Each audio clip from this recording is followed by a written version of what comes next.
Bienvenidos a todos. Esta es la serie de videos de Crystal Clear Electronics, capítulo 8. En este capítulo, dos partes diferentes te mostrarán qué es un circuito estable. Nuestro presentador hoy es Victor Beans. ¿Puedes contarnos un poco sobre ti? Muchas gracias por la introducción, Adam. Soy Victor Beans, un ingeniero eléctrico calificado y uno de los autores de Crystal Clear Electronics. Actualmente estoy trabajando como gerente de proyectos en una empresa de desarrollo de dispositivos médicos. Bueno, cuando tengo tiempo también regreso al diseño de electrónica. Los circuitos estables en esta presentación son casi tan antiguos como nuestros abuelos, pero son las estrellas de la electrónica y todavía se utilizan hoy en día. Adam, antes de comenzar, ¿puedes contarnos un poco sobre ti? Por supuesto, soy Adam Sabo, ingeniero mecatrónico certificado, coautor y editor de los materiales escritos de Crystal Clear Electronics. Desde que estaba en la secundaria, he estado involucrado en la enseñanza y el desarrollo personal. Por eso he estado involucrado en la creación de los libros de texto de Crystal Clear Electronics desde el principio. El capítulo 8 fue escrito por Sabol Chverev. Pero antes de comenzar, aquí hay información importante. Si alguna vez te quedas atascado, siéntete libre de pausar el video y rebobinarlo. Pero lo más importante, si es posible, prueba cada ejemplo por ti mismo. Si alguno de los circuitos no funciona, pregúntale a tus profesores o amigos. Ahora, comencemos con este tema de electrónica siempre vigente. Gracias, Adam. El hecho de que sea una solución de circuito de parpadeo de LED siempre vigente también significa que se presenta en lugares donde no pensaríamos que lo haría. Por ejemplo, en el árbol de Navidad. ¿Qué significa la palabra estable y por qué se usa en el árbol de Navidad? Examinemos las tareas y, con suerte, todo quedará claro y tendrás un conocimiento sólido. Primero, construye una fuente de alimentación de 5V con el regulador de voltaje 7805 que ya conoces. Luego, construye el circuito estable en la placa de pruebas basado en el diagrama de circuito que se muestra en la figura 1.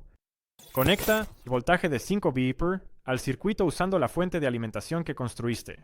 Notarás que los dos LEDs parpadean alternativamente, aproximadamente con un periodo de 0.5. ¿A un segundo? No olvides, antes de cambiar un circuito en la placa de pruebas, siempre apaga la fuente de alimentación. Primero, reemplaza la resistencia R1 con una de 33K.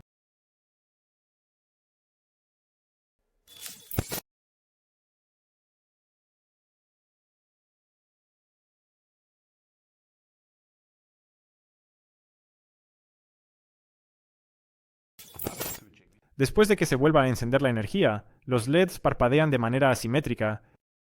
El LED D2 se encenderá por menos tiempo que el otro.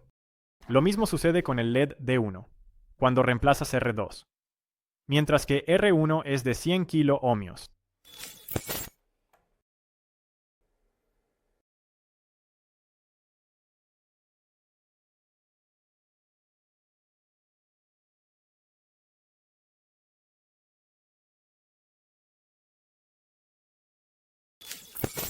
Si reemplazas ambas resistencias con 33K, entonces el parpadeo será simétrico nuevamente, pero será aproximadamente 3 veces más rápido que con la resistencia de 100K. De esto, podemos concluir que la frecuencia de parpadeo está relacionada con el valor de R1 y R2 Parpadeando rápido. Ahora, continuemos experimentando. Reemplaza C1 con un capacitor de 22 UF.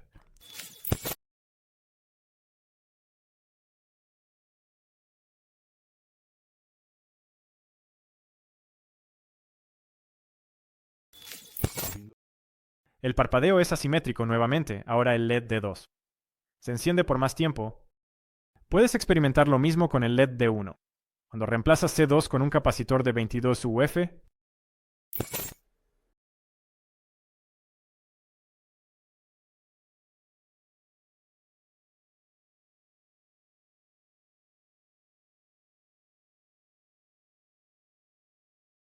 si reemplazas tanto C1 como C2 con 22 microfaradios, el parpadeo será simétrico y aproximadamente la mitad de rápido que antes. Así que la frecuencia de parpadeo también depende de los valores de capacidad. Si intentas reemplazar las resistencias R3 Y R4, por ejemplo, con 1K, la frecuencia de parpadeo no cambiará, pero el brillo de los LEDs será diferente. Intenta estrictamente con valores más altos, porque un valor menor a 220 ohmios puede dañar el transistor y el LED. Nos metimos en cambiar componentes y las luces ya están parpadeando como en una disco. Hasta ahora, esto está bien, pero no hemos aprendido nada sobre las razones por las cuales parece que los valores de R1, R2, C1 y C2 determinan la frecuencia de los destellos. Para entender exactamente cómo funciona, necesitamos profundizar un poco en la velocidad. El mundo espiritual de nuestra conexión. Vamos a empezar. Empecemos con el caso en que el transistor T1 está en estado de conducción, D1 está encendido y T2 está cerrado, D2 no se enciende. Entonces, la tensión en el colector de T1 es casi cero. En la primera mitad de todo el ciclo, C2 se carga a través de R2. La tensión medida en el capacitor aumenta lentamente, y la tensión del brazo derecho en la figura alcanza la tensión de umbral de T2, que es de aproximadamente 0.7. En este momento, el transistor T2 se abre. Su voltaje de colector será 0, así que D2 se enciende. Prácticamente al mismo tiempo D1 se apaga, pero ¿por qué? Para entender, primero necesitas saber que la tensión entre los brazos del capacitor no puede cambiar instantáneamente. Por lo tanto, en el momento del conmutador se puede medir la tensión antes de la conmutación en el capacitor C1. La figura 4 muestra las tensiones antes de que ocurriera la conmutación. En el lado derecho de C1, la tensión es la tensión de suministro menos la tensión de umbral del LED, y en el brazo izquierdo tiene 0.7 voltios porque T1 está abierto. La tensión medida en el capacitor debería ser la diferencia de estas dos tensiones. Dado que la suma de todas las tensiones es 0, entonces PE1 más UC1 menos UCE2 es igual a 0. Se deduce que el capacitor puede medir 2.8 voltios en la dirección marcada. En el momento de conmutar T2, la tensión del capacitor permanece igual, pero la tensión de colector de T2 disminuye a 0. Basado en la ley de voltajes de Kirchhoff, VE1 más UC1 menos UCE2 es igual a 0. La tensión base emisor del transistor T1 es menos 2.8 voltios, que es menos que su tensión de umbral. Por esta razón, D1 se apaga y ya no fluye más corriente a través de D1. Por eso D1 se apagó cuando D2 se encendió. Así que ahora mismo D2 está encendido, mientras que D1 no lo está.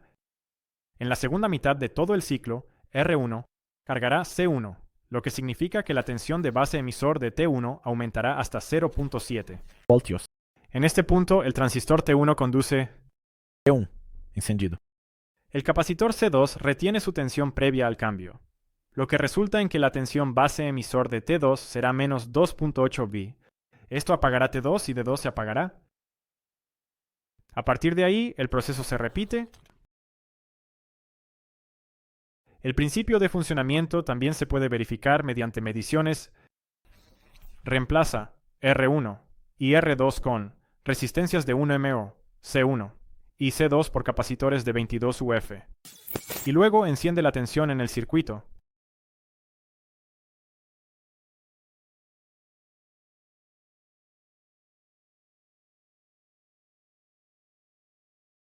El reemplazo de los componentes fue necesario para mantener la velocidad de parpadeo mucho más lenta. Así puedes seguir el cambio de voltaje en tu medidor. Toca el cable común del multímetro a la tierra del circuito, el cable positivo a la base de uno de los transistores, y observa cómo cambia la tensión de la base.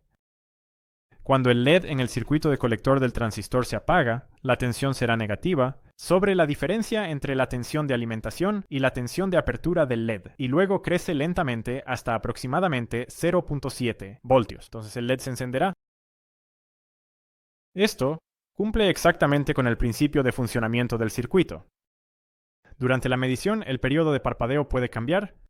Esto puede ocurrir si la llamada resistencia interna del multímetro que usas es comparable al tamaño de las resistencias utilizadas en el circuito.